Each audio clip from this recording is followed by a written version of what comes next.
Pedernales Chert. Oh, let's put this. Alright, what do we need? Let's just biface it. Ooh, big pocket there. Might lose that. So when I read a stone right up front, there's a couple test flakes taken off, looks great. There's these little divots and pockets. So I can see these pockets down on the ground. This was exposed to the top. These are smoother. That cortex is a little bit harder. This is a little bit more weathered. Try to see like where's that best approach angle. Important, there's a huge divot here. So what I'll do is, man, let's think.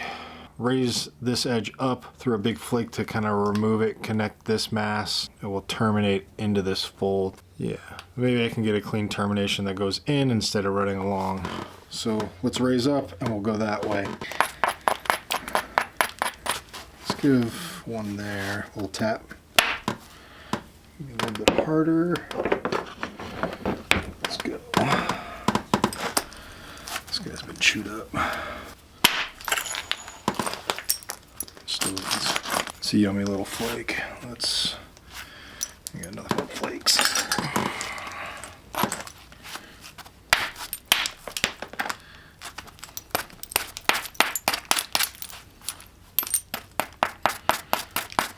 So I'm gonna have to try and punch it that direction.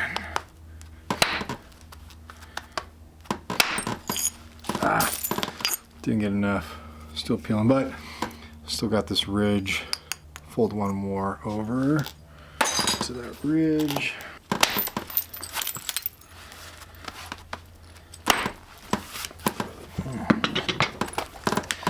It's hard material.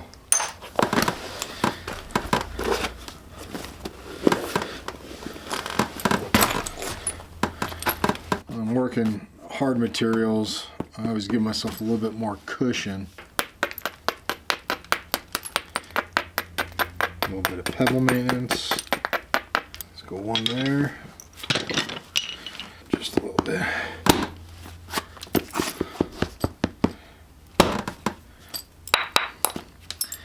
Problem I run into is when I do put this on, how I feel this stone against my bare leg and how I feel it up against my buffalo hide. It takes a couple hits for me to kind of get back into that kind of swing of there's a slight elevation between the two.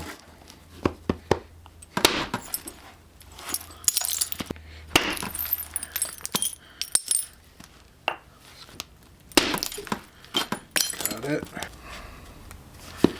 That'd be a good hand axe though. We'll see. We'll see.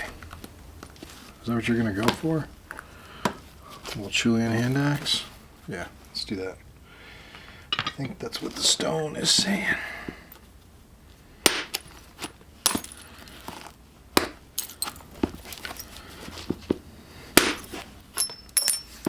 There, I see it.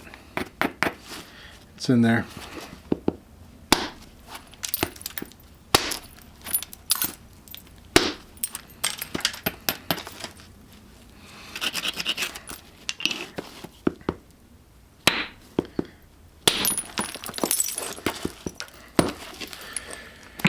Big a billet. All right, let's go. Let's take this off. Just throw my strikes off. There we go.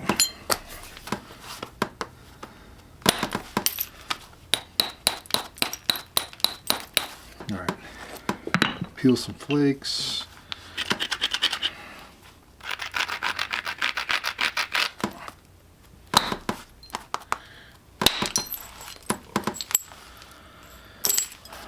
I mean, it's already a hand axe as it is, but we'll go thinner. Go here.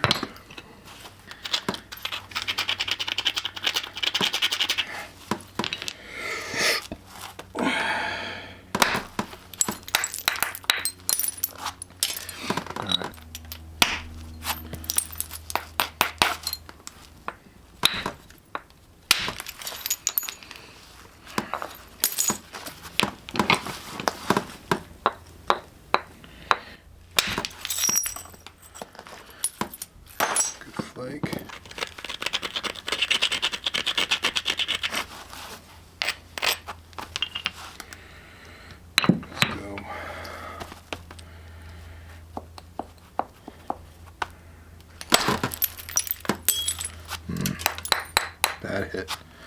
Bad hit.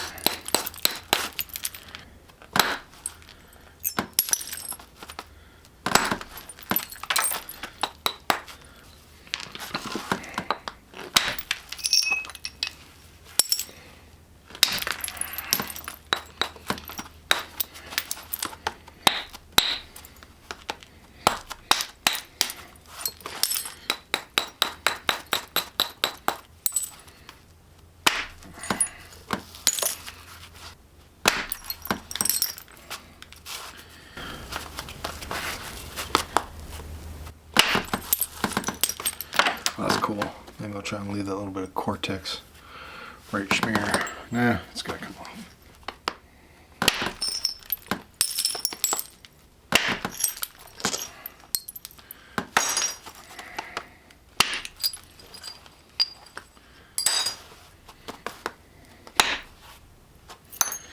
Too little, too late.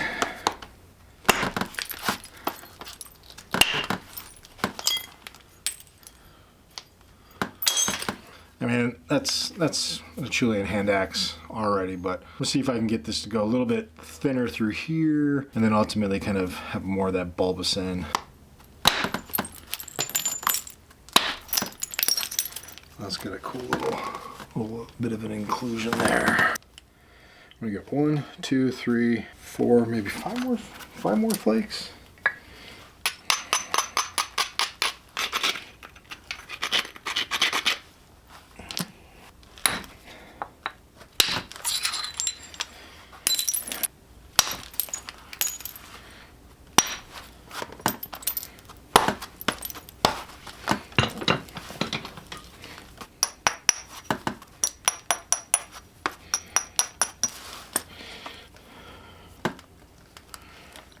Almost. Use my shirt as the guide. Almost. Gosh.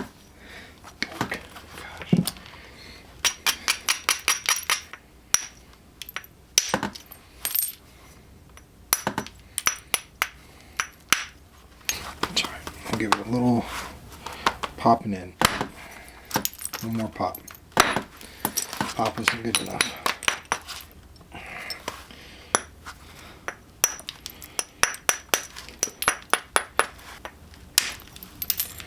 Flake.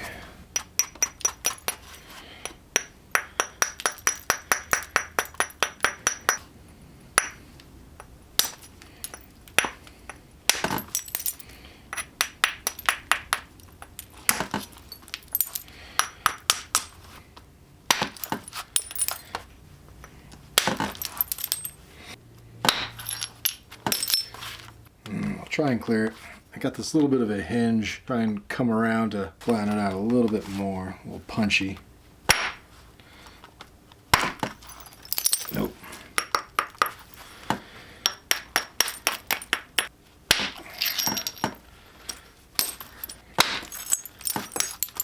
Now, let's go.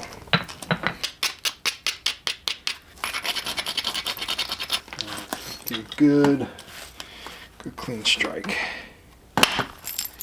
Oh, a little bit more. That's all right, I got one more in there. Do we get greedy? Maybe just a little.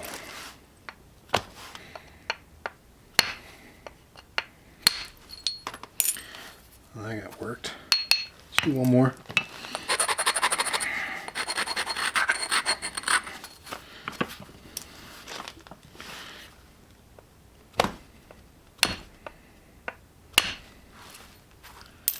Okay.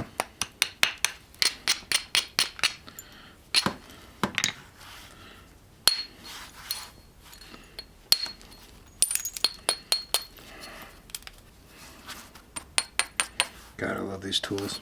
Let's go here.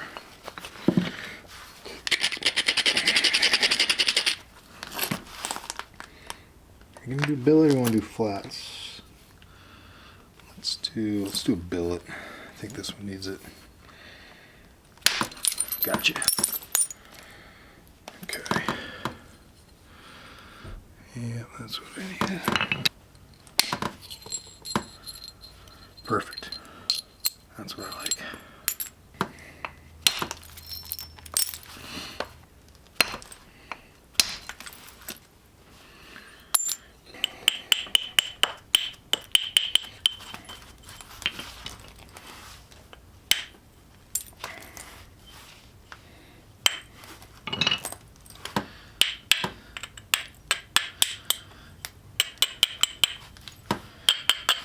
That will work.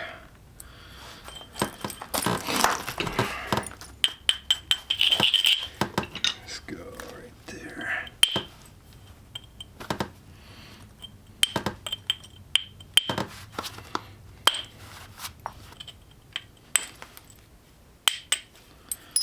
Nice.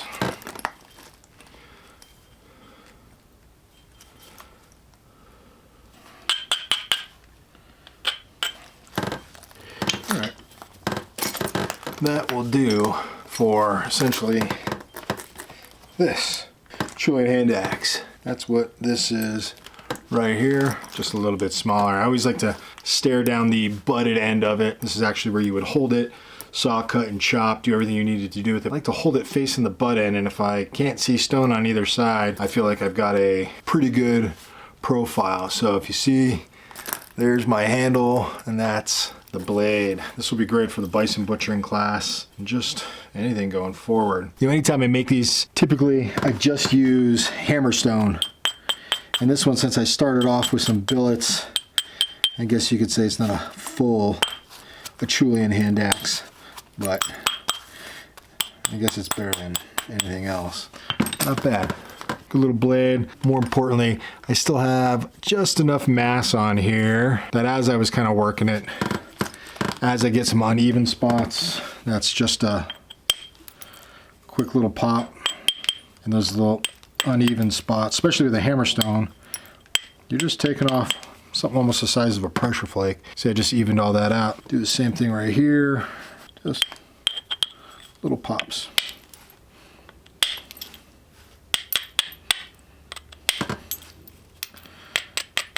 That right there, it's a good little Chilean hand axe. I feel like I sinned a little bit because I didn't just use hammerstone, but ice cream cone.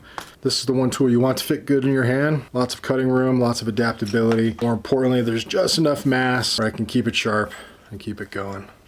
All right, that's cool. So if you haven't done so yet, for those that actually listen to podcasts, things to that extent, I have a podcast out there called Stonework. You can listen to it anywhere you listen to your favorite podcasts. And it's essentially me running my mouth anywhere from 35, 45, maybe an hour long about stone tools, archaeology, flintknapping, all the stuff that I like to listen to when it comes to podcasts, but I don't find a lot of it out there. So I decided to just create my own. But I actually have an episode, I think it's my first full episode on the Acheulean hand axe. Yeah, if you go to Spotify, Apple Podcasts, iHeartRadio, any of those, that's where you can find the Stonework podcast. And yeah, so check it out. So that is this episode of Between Strikes. Appreciate you watching. Acheulean hand axe. Ooh.